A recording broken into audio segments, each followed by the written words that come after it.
దేవునికి స్తోత్రములు. ప్రభు పేరిట ఈ కార్యక్రమం వీక్షిస్తున్నటువంటి ప్రియ దేవుని జనాంగమా, విజ్ఞానాభిలాషులారా, మీ అందరికీ నా హృదయపూర్వక సువందనాలు తెలియపరుచుకుంటూ ఉన్నాను. ఈరోజు 167వ ఎపిసోడ్కి వచ్చాము. సబ్జెక్టు సృష్టికర్త. ఈ సృష్టికర్త సబ్జెక్టులో నానా విధమైన జ్ఞానం మీకు రంగరించిపోయమని దేవుడు నాకు దర్శనం ఇచ్చాడు. కాబట్టి మీకు చక్కగా అర్థమయ్యే రీతిలో ఆ జ్ఞానాన్ని అంతా మీకు నూరిపోస్తూ ఉన్నాను. మనము చెప్పుకుంటూ వస్తున్నటువంటి ఆ యొక్క భక్తుల చరిత్రలో పండిత రమాబాయి గారి చరిత్ర అయిపోయింది. వాళ్ళంతా కూడా ఏంటంటే జ్ఞానం పొంది ఈయనొక్కడే సృష్టికర్త, ఈయనొక్కడే దేవుడని గ్రహించి వచ్చిన వారు. వారి జీవితాల్లో ఏమంత పెద్దగా లాభం పొందలేదు, కానీ దేవుడు అసలు దేవుడు ఈయనే అని చెప్పి గ్రహించి వచ్చిన వాళ్ళ చరిత్రల్లో 6వ చరిత్రగా అటువంటి వ్యక్తుల్లో పండిత రమాబాయి గారి చరిత్ర మీకు చెప్పేశాను. ఆ తర్వాత దేవుడు ఇంతే కాదు, మరి చాలా జ్ఞానం ఇవ్వాలి నా బిడ్డలకి అని అంటూ వచ్చిన తర్వాత అప్పుడు ఇంకా కొంతమంది జీవిత చరిత్రలు చెప్తాను అని చెప్పాను. ఆ జీవిత చరిత్రలో పండిత రమాబాయి గారు చరిత్ర అయిపోయింది కదా. ఆమె మొదట్లో బ్రహ్మ సమాజంలో ఉంది. కాబట్టి బ్రహ్మ సమాజంలో ఆమె ఉండటానికి కారణం ఏంటంటే, ఈ యొక్క బ్రహ్మ సమాజం వాళ్ళు హిందూ మతంలో ఉన్నటువంటి ఆ యొక్క దేవుళ్ళ చరిత్రలు, దేవుళ్ళుగా చెప్పబడినటువంటి అవన్నీ అబద్ధము, అది తప్పు, అవన్నీ కల్పితాలు. అసలు దేవుడు ఎవరంటే హిందూ మతంలోనే వేదాలలో దేవుడు చెప్పినటువంటి ఆయన సృష్టికర్త, ఆయన దేవుడు. ఆయనకి స్వరూపం లేదు, ఆయన విగ్రహాల రూపంలో ఉండడు, పూజలు విగ్రహాలు పెట్టుకు చేయకూడదు. ఆయన ఆత్మస్వరూపుడు, మన హృదయంలో ఉంటాడు, మనం ధ్యానించాలి, ఆయనకు ఒక పేరు పెట్టుకోవాలి. ఆయన వేదాల్లో బ్రహ్మ అన్నారు. బ్రహ్మ అంటే దేవుడు అనుకుందాం, సృష్టికర్త అని అన్నారు. కాబట్టి వీళ్ళు ఏం చేశారంటే, రాజా రామ్మోహన్ రాయ్ ఇంకా ప్రముఖులందరూ కలిసి మన వేదాల్లో ఉన్నటువంటి దేవుడే కరెక్టు, ఈ కల్పించినటువంటి తక్కిన కథలన్నీ కరెక్ట్ కాదు అని చెప్పి విగ్రహారాధనలు, గుళ్ళు, గోపురాలు, పూజలు ఇవన్నీ నిరసించి ఇక వాళ్ళు ఒకటే ధ్యాస, మన తపస్సు చేసుకుంటామే. తపస్సు చేసేటువంటి మునులు ఏం చేస్తారు? వాళ్ళు ఏమైనా విగ్రహం పెట్టుకుని పూజలు చేస్తారా? పూలు పెట్టి పూజలు చేస్తారా? చేయరు. కళ్ళు మూసుకుని ధ్యానం చేస్తూ ఉంటారు. ఎవరిని ధ్యానం చేస్తున్నారు అంటే, పైన ఉన్న దేవుడు, ఒకే ఒక దేవుడు సృష్టికర్తని ఆ తపస్సులో కళ్ళు మూసుకుని ధ్యానం చేస్తూ ఉంటే ఆ దేవుడికి వినపడిపోద్ది. వీళ్ళు లోపల ఏమనుకుంటున్నదన్నీ దేవుడు తెలిసిపోతూ ఉంటాడు. తెలిసిపోయి కొంతమంది మునులకి ఆయన ప్రత్యక్షపరచుకున్నాడు దేవుడు, అసలు దేవుడు. ఆయన చెప్పినటువంటి యొక్క ప్రేరణ, ఆయన ఇచ్చిన ప్రేరణ, దర్శనాల్లో వాళ్ళకి కలగజేసిన ప్రత్యక్షతలను బట్టి వాళ్ళు ఈయన ఒక్కడే, ఈ యొక్క వేదాల్లో చెప్పబడిన దేవుడికి రూపము లేదు, ఆయన సృష్టికర్త అనేటువంటి పదాలతోటి వాళ్ళు రాశారు. ఆ యొక్క సృష్టికర్త ఈయన అని చెప్పి గ్రహించి వచ్చారు. అంటే అర్థం ఏంటి? ఈ బ్రహ్మ సమాజం స్థాపించిన వాళ్ళందరికీ కూడా దేవుడైన ఆయన బైబిల్ గ్రంథంలో దేవుడే అని అర్థమైంది కదా. ఎందుకు? బైబిల్ గ్రంథంలో దేవుడు ఏమన్నాడు? నాకు ఏ రూపము లేదు, నేను ఆత్మస్వరూపుణ్ణి, ఒకే ఒక్కసారి నా కుమారుడైన యేసు ప్రభువుని కొద్ది సంవత్సరాల పాటు నేను మనిషి రూపంలో పంపాను, కానీ మీరు ఆరాధించవలసిన విధం ఏంటి అంటే ఆత్మతోటే ఆరాధించాలి. నా కుమారుని నేను పంపించిన కారణం ఏంటంటే, మీ మీద ఉన్న పాపాలన్నీ తీసివేయాలంటే ఆయనకు ఒక శరీరం నేను అమర్చి పంపవలసి వచ్చింది, అంతే తప్ప ఒక శరీరం ఉందని మీరు భావించవద్దు, ఆత్మరూపంలోనే ప్రార్థించమని ఆయన చెప్పేశాడు దేవుడు. కాబట్టి మనం అందరూ కూడా క్రైస్తవులు అన్నవాళ్ళం ఏం చేస్తాం? విగ్రహాలు పెట్టుకుని పూజలు చెయ్యం. యేసు ప్రభు విగ్రహం కూడా మనం పెట్టుకోకూడదు, పెట్టుకుని పూజలు చేయకూడదు.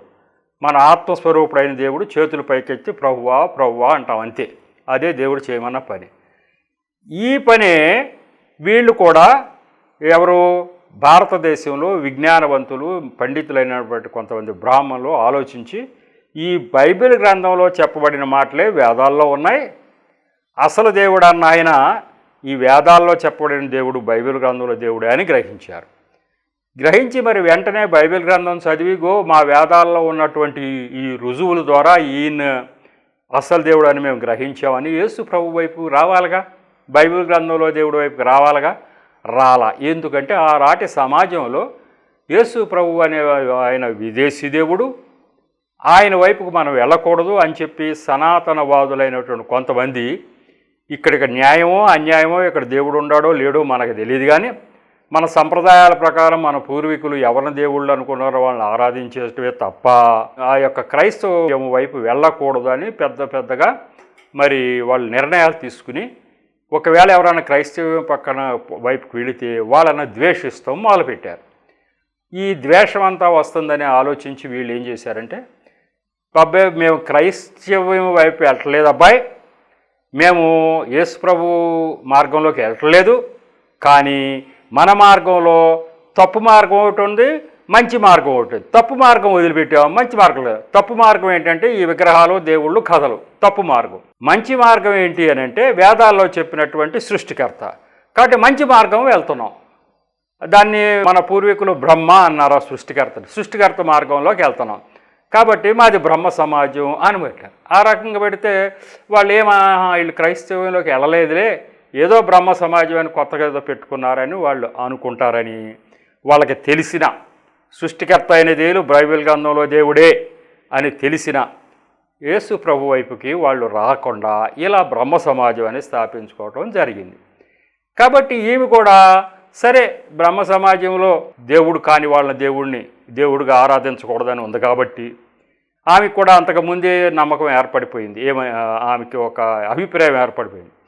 ఆమె చూసినటువంటి దేవాలయాలు, దేవుళ్ళు, ఆ చరిత్రలో అవన్నీ చూసిన తర్వాత ఎంత ప్రార్థన చేసినా, ఎంత మొక్కినా విగ్రహాల నుంచి ఏ సమాధానం రాకపోవటం, విగ్రహాలు దేవుడు అంటాకి ఏ రుజువు కనపడకపోవటం, ఆమె స్వయంగా ఆమె జీవితంలో ఆ కుటుంబంలో జరిగిన నష్టం అంతా బేరీజు వేసుకుని వాళ్ళు దేవుడు కారనే నిర్ణయం ఆమె పొందగానే వెళ్ళవలసిన మార్గం ఏంటంటే ఇంకో కొత్తగా ఒకటి పెట్టారు కదా బ్రహ్మ సమాజం అని, దీంట్లోకి వెళ్ళాలని ఆమె భర్త గారి ద్వారా ఆమె ఆ సమాజంలోకి వెళ్ళింది. ఎట్లాగో చదువుకున్న అమ్మాయి కాబట్టి మంచి మంచి లెక్చర్లు ఇచ్చేది, మంచి మంచి ఉపన్యాసాలు చేసేది బ్రహ్మ సమాజం. ఆ తర్వాత ఆమె ఇంగ్లాండ్ వెళ్ళిన తర్వాత అసలు చరిత్ర తెలిసి అరే ఈ వేదాల్లో ఉన్నటువంటి దేవుడు ఆ యొక్క బైబిల్ గ్రంథంలో దేవుడే అని ఆమెకు అర్థమైంది. అంతదాకా ఆమెకు ఎందుకు అర్థం లేదు, ఆ బైబిల్ గ్రంథంలో దేవుడు ఎవరో పూర్తిగా జ్ఞానం ఆమెకి లేదు. ఆ బైబిల్ గ్రంథం చదవనిచ్చేవాళ్ళు కాదు, ఆమె చదివేది కాదు, చదవటానికి అవకాశం దొరకలేదు. కాబట్టి ఈ చెప్పబడినటువంటి వేదాల్లో చెప్పబడిన దేవుడు ఆ యొక్క బైబిల్ గ్రంథంలో దేవుడు అని పూర్తి అవగాహన ఎక్కడుండగా లేదు. అక్కడికి వెళ్ళిన తర్వాత అవగాహన తెచ్చుకుని ఆమె ప్రభు వైపు చూసింది. ఇప్పుడు ఈ రాజా రామ్మోహన్ రాయ్ గారి చరిత్ర కూడా చెప్పాను మీకు.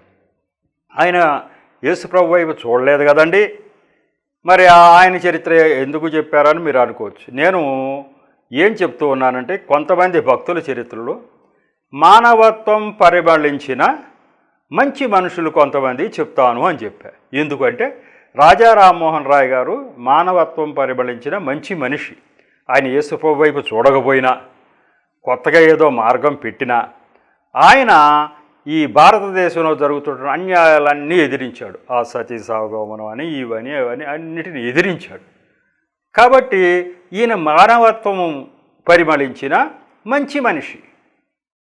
హిందువులు చేసేటువంటి ఈ కల్పనా కథలన్నిటినీ తప్పు అని అన్నాడు.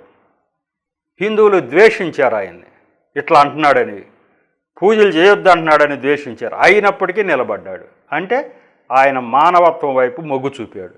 కాబట్టి మానవత్వం పరిమళించిన మనిషి కాబట్టి ఆయన గురించి చెప్పాం. ఆయన ద్విమనస్సుడుగా ఉన్నట్లు లెక్క.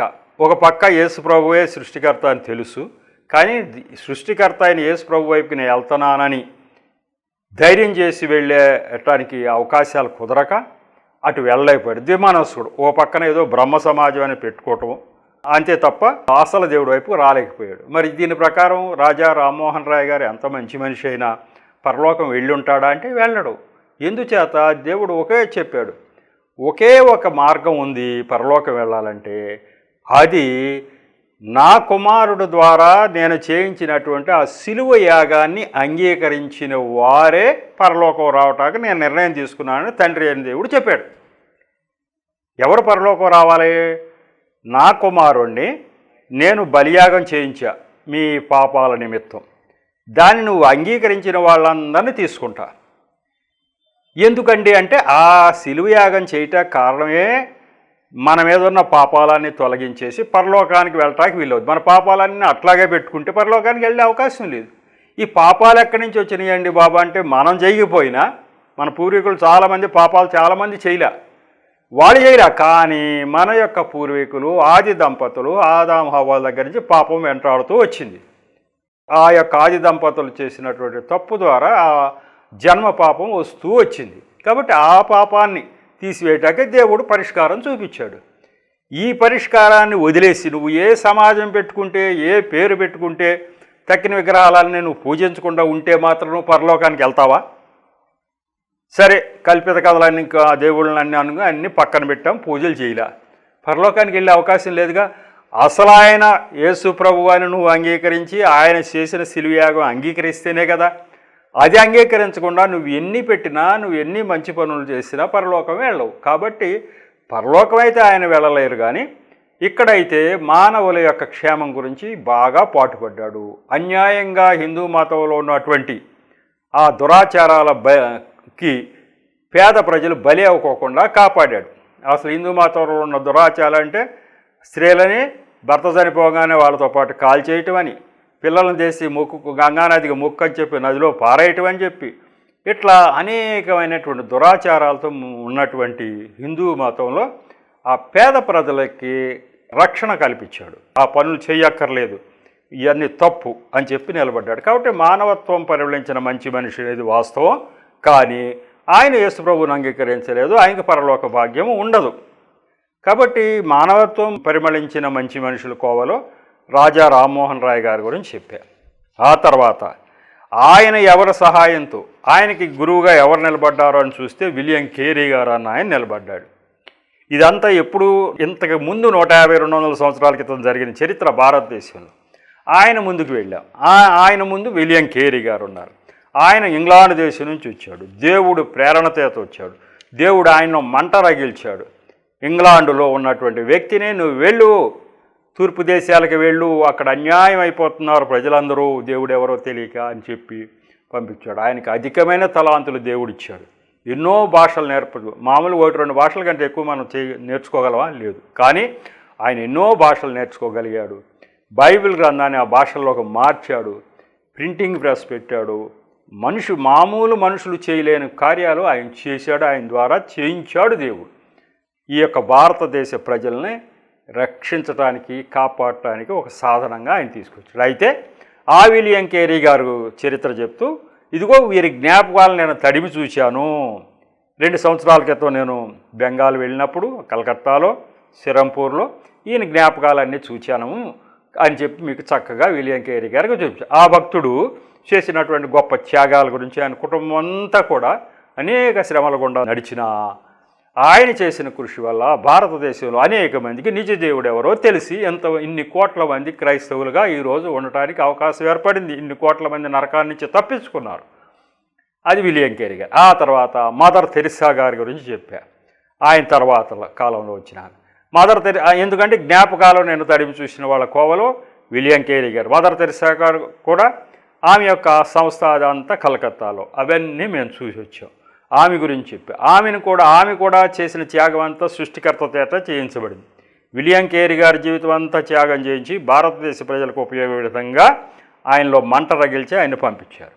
అలాగే మదర్ తెరిసాని కూడా భారతదేశానికి పంపించి దేవుడు ఆ యుగోస్లేవియా దేశాన్ని నుంచి ఇక్కడ ఆమె స్కూల్లో టీచర్గా ఉండగా, నువ్వు ఇక్కడ కాదమ్మా బెంగాల్లో పేద ప్రజల మధ్యకి వెళ్ళు, ఆ యొక్క పిల్లలకి జ్ఞానం నేర్పు, నువ్వు ఉద్యోగం మానేయమని చెప్తే ఉద్యోగం మానేసి పేద ప్రజల మధ్యకి వెళ్ళి ఆ పిల్లలకి దగ్గర తీసుకుని దేవుడి ప్రేమ అర్థమయ్యేటట్టుగా చేసి చదువు చెప్పి వాళ్ళకి మరి వృద్ధాప్యంలో ఉన్న వాళ్ళందరికీ కూడా సేవ చేసేటువంటి గొప్ప పని దేవుడు ఆమెకి అప్పగించాడు. ఆమె ఏమైనా సంపాదించుకుందా అంటే ఏమీ లేదు, జీవితాంతం అలా నన్నగా ఉండిపోయింది.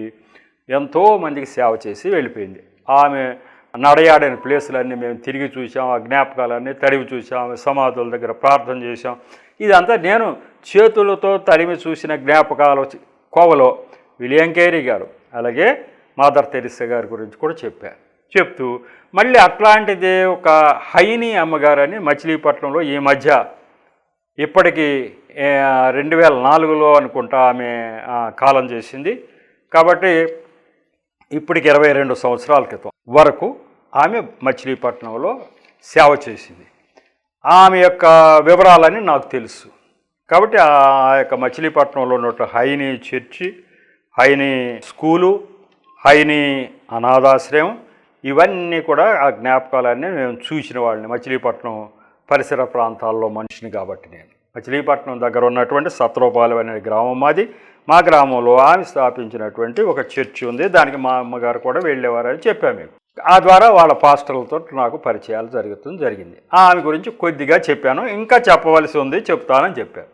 ఇక అది పూర్తిగా మీ ముందుకు తీసుకురావటానికి ఈరోజు ఆమె చరిత్ర చెప్తున్నాను. మచిలీపట్నం వాసులు ఎంతోమంది నా యొక్క ప్రసారాలు వింటున్నారు కాబట్టి ఒక హైనీ సంస్థలో ఉన్న వాళ్ళకి ఆమె గురించి తెలుసు, కానీ మిగతా సంస్థల్లో ఉన్నటువంటి క్రైస్తవులకి ఆమె గురించి పూర్తి లోతుగా తెలియదు. అందుకే దేవుడు ప్రేరణ ఇస్తున్నాడు ఈ విషయంలో పూర్తిగా జ్ఞానం బిడ్డలకు అందేటట్టు చేయమని చెప్పి. దాన్ని బట్టి ఆమె యొక్క చరిత్ర మీకు చెప్తా. అసలు ఎందుకు వచ్చింది ఆమె ఫిన్లాండ్ దేశం ఏంటి, ఇక్కడికి రావాల్సిన అవసరం ఏంటి, పెళ్లి కూడా చేసుకోకుండా ఆ జీవితాన్ని సమర్పించి మరి భారతదేశంలో ఆమె 1951లో అడుగుపెట్టింది, 2004 వరకు ఉంది. అంటే 53 సంవత్సరాలు ఆమె తుది శ్వాస విడిచేంత వరకు కూడా భారతదేశ ప్రజలకు సేవ చేసింది. ఎందుకు చేయాలి, ఆమె ఎందుకు రావాలి, ఆమె చరిత్ర ఏంటి, ఫిన్లాండ్ దేశంలో వాళ్ళు ఏ కుటుంబంలో ఉన్నారు అనేటువంటి విషయం చెప్పాలి. వాళ్ళది ఒక రైతు కుటుంబం.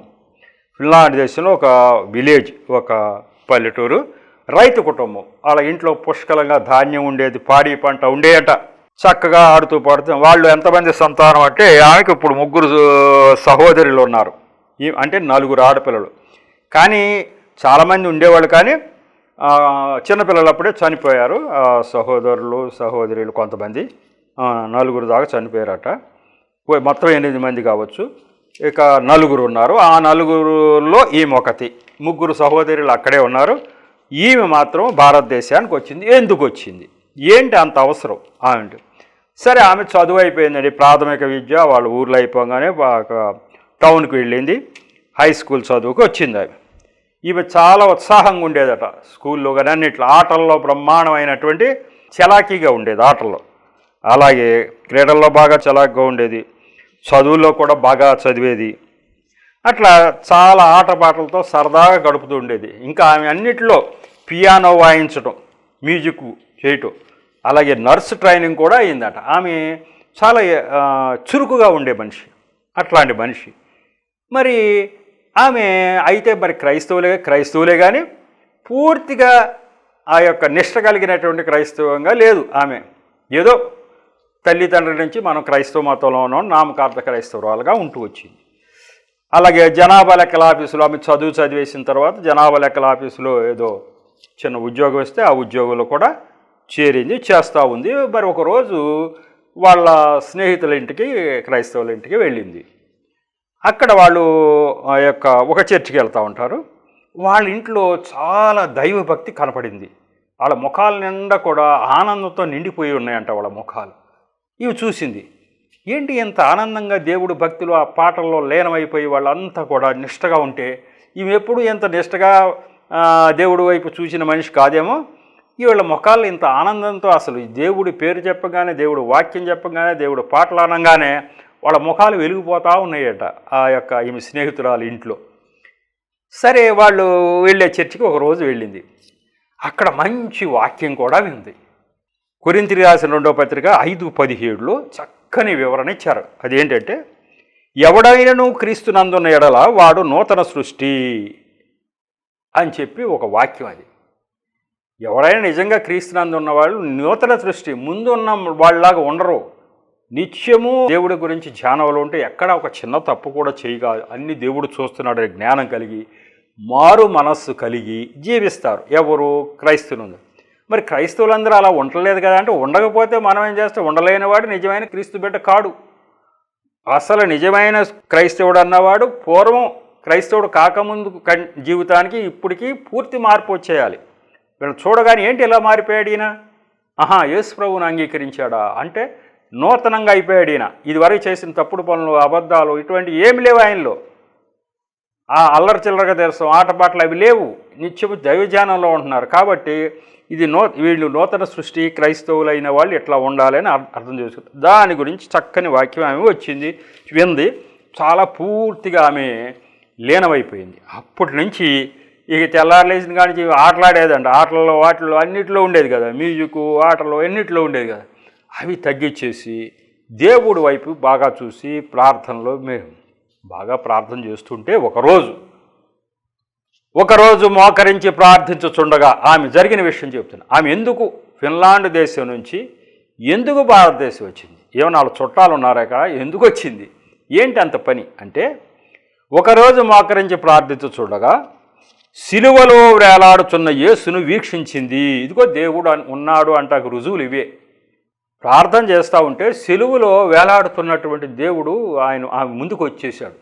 ఆ ముందు వచ్చేసి ఆయన ఆమెతో మాట్లాడుతున్నాడు. దేవుడే ఆయన ముందు ప్రత్యక్షమే మాట్లాడుతూ, నీ కొరకు సమస్తము జరిగించాననియు, నీవు చేయవలసింది ఏమీ లేదు, నన్ను విశ్వసించి స్తుతిస్తే చాలు అని స్పష్టంగా చెప్పాడు.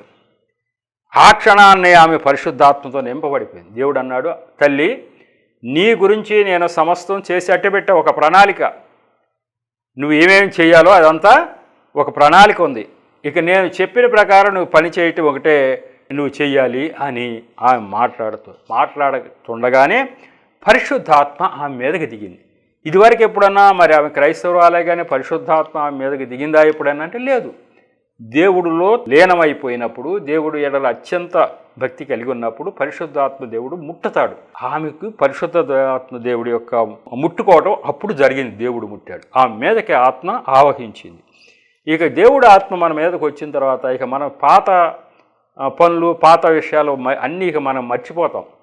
మనం ఉన్నతమైనటువంటి ఆయన మాటల ప్రకారమే మనం జీవిస్తాం. మనం ఎంత పాత జీవితాన్ని మొత్తం వదిలివేస్తాం. అట్లా అయిపోయింది ఆమెకి దేవుడి మీద. కాబట్టి దేవుడు ఆమెను నీవు చేయాల్సిన పని ఏమిటంటే ఆ పని, ఆ ఫిన్లాండ్ దేశంలోనే ఆమెకి ఏమైనా అది ఇస్తాను ఇది ఇస్తానని ఉందా? కాదు. కానీ ఆమెకి పెద్ద పని దేవుడు అట్టె పెట్టుంచాడు. అదేంటో చెప్తా.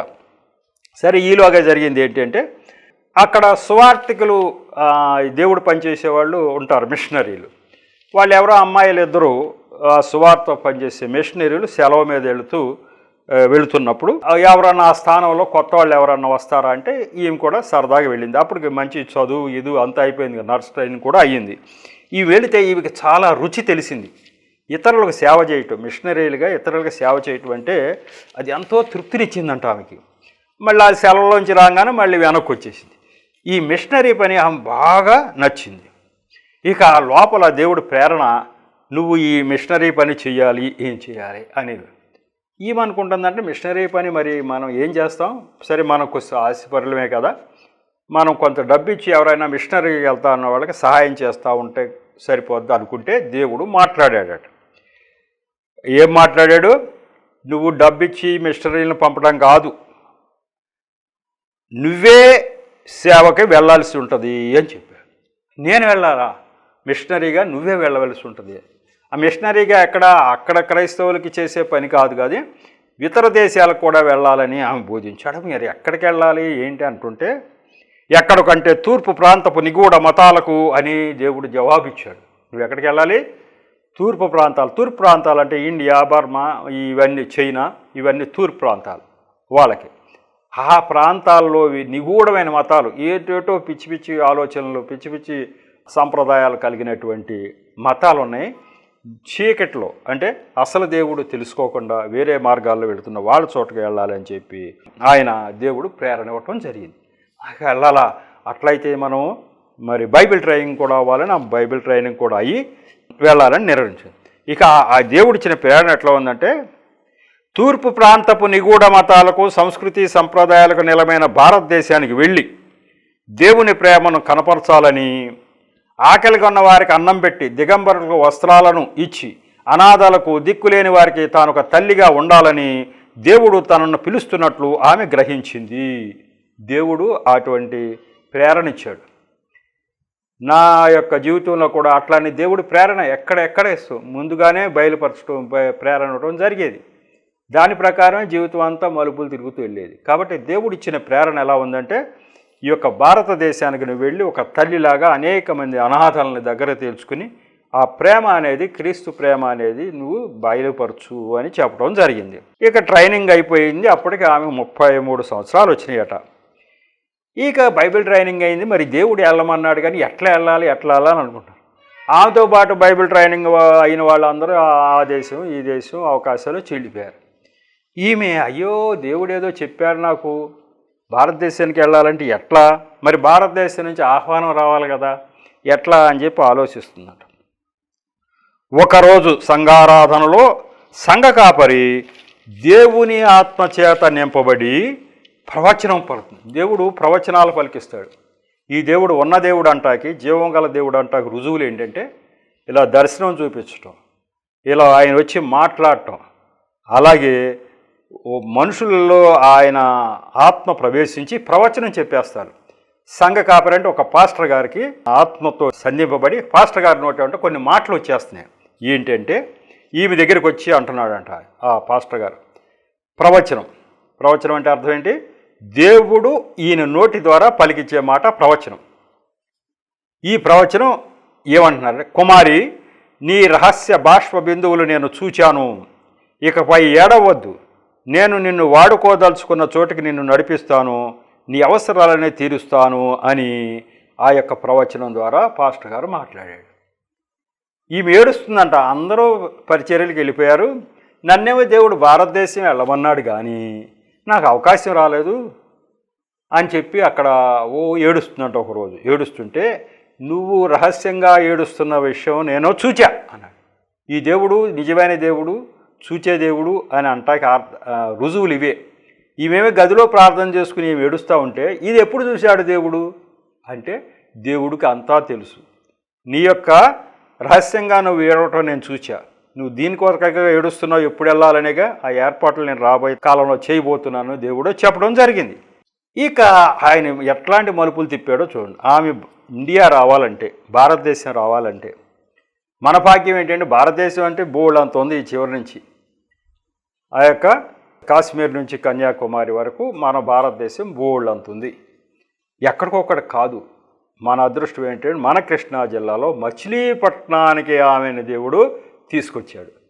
ఈ కృష్ణా జిల్లాకి అందరికీ అదృష్టమే కదా, ఈ పక్కన జిల్లాలకు అందరికీ అదృష్టమే కదా. ఎంత పెద్దది భారతదేశంలో మచిలీపట్నానికి ఆమెని ప్లాన్ చేశాడు దేవుడు.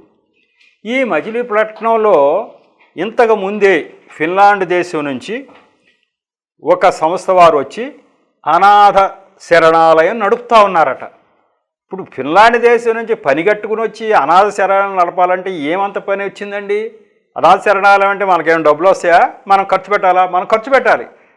ఫిన్లాండ్ దేశం నుంచి ఆస్తులు అమ్ముకుని ఇక్కడికి వచ్చి డబ్బులు ఖర్చు పెడుతున్నారు, అనాథలకి అన్నం పెడుతున్నారు, ఆశ్రయం కల్పిస్తున్నారు, విద్య ఇస్తున్నారు. ఈ పని చేస్తున్నారు. ఎందుకు చేస్తారు వాళ్ళు? దేవుడు ప్రేరణ లేకపోతే దేవుడు వెళ్ళమని వాళ్ళు ఎందుకు వస్తారు? అట్లా అంతకుముందే ఈమె రాకముందే 20 సంవత్సరాల క్రితమే ఒకళ్ళు వచ్చి అక్కడ చర్చ్ ఆఫ్ గాడ్ అనాథ శరణాలయం నడుపుతూ ఉన్నారట. వారు సెలవు మీద అమెరికా వెళ్ళడానికి నిర్ణయించుకుని ఫిన్లాండ్కి ఉత్తరం రాశారు. ఇదిగో మా యొక్క అనాథ శరణాలయం నడపడానికి మీ అక్కడ ఎవరన్నా ఇష్టమైన వాళ్ళు ఉంటే పంపండి, మాకు 4-5 సంవత్సరాలు మేము బయటికి వెళ్ళదలుచుకున్నామని వీళ్ళు ఉత్తరం రాస్తే ఈమె ఎగిరి గంతేసింది. ఎవరు వెళ్తారు అంటే, నేను దానికోసమే ఎదురు చూస్తున్నా, భారతదేశానికి వెళ్ళడానికి ఎదురు చూస్తున్నా అని చెప్పి అమ్మాయి హైనీగా అమ్మగారు నేను వెళతాను అన్నప్పుడు పంపించారు. ఈ ప్రణాళిక ఎవరిది అంటే దేవుడిది. వీళ్ళు సెలవు మీద వెళ్ళేదాకా ఆమెకు అవకాశం రాలా.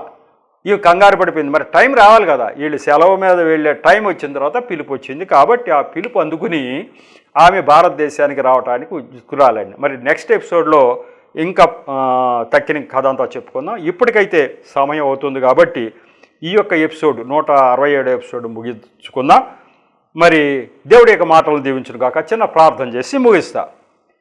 కృపగల దేవ, మహాపరిశుద్ధుడా, ప్రేమగల తండ్రి, ప్రభువా మీకు వందనా స్తోత్రాలు తెలియదు. ఈరోజు ఈ 167 ఎపిసోడ్ను కూడా తగిన నడిపింపు ఇచ్చారు, నన్ను మరుగుపరిచారు, నా నోటి ద్వారా మీరు మాట్లాడారు. అంతేకాకుండా ప్రభువా, మీరు సృష్టికర్త అని రుజువు అవ్వటానికి అనేకమైన రుజువులు ఈ యొక్క ప్రభువా చరిత్రల ద్వారా ముందుకు తీసుకొస్తున్నారు. ప్రభువా, మీరు సృష్టికర్త కాకపోతే ఈ భారతదేశంలో అనాథల గురించి మీ బిడ్డలకి ఆజ్ఞాపించి ఇక్కడికి వాళ్ళని పంపించి ఆ దేవుడి ప్రేమను కనపరచమని మీరు చెప్తున్నారంటే ప్రభువా, మీరు ప్రపంచ దేశాలన్నిటికీ మీరే దేవుడై ఉన్నారు. ఈ భారతదేశాన్ని అత్యధికంగా ప్రేమిస్తూ ఉండబట్టే కదా ప్రభువా మీ బిడ్డలను ఇక్కడికి పంపిస్తున్నారు. కాబట్టి హైని అమ్మగారిని భారతదేశానికి పంపించింది మీరే అని అర్థం చేసుకున్న తర్వాత మీరు ప్రభువా సృష్టికర్త అని మాకు అర్థమైంది ప్రభువా. మరి ఈ యొక్క మాటల ద్వారా మరి ప్రభావితం కాబడినటువంటి ఈ యొక్క మచిలీపట్నం పరిసర ప్రాంతాల ప్రజలందరూ కూడా మనకి ఎంత భాగ్యం కలిగింది, దేవుడే అమ్మగారిని ఇక్కడికి పంపించారని గ్రహించి అనేక మందికి ఆ యొక్క ఇంకా చీకట్లో ఉన్న వారిని వెలుగులోకి నడిపించేలాగా సహాయం చేయండి. నిరంతరం మీ కాపుదలను మా అందరి మీద ఉంచండి. మరి నన్ను, నా పరిచర్ని, వీక్షకుల్ని, వాళ్ళ కుటుంబాలని, టీవీ యాజమాన్యం, దీనిలో పనిచేస్తున్న బిడ్డలందరూ కూడా దీవించి ఆశీర్వదించమని మా ప్రభువును రక్షకుడైన యేసు నామములో పరమ తండ్రి ప్రార్థించి వేడుకుంటున్నా తండ్రి. ఆమేన్. మరొకసారి మీ అందరికీ నా హృదయపూర్వక శుభవందనాలు తెలియపరచు. వందనాలు.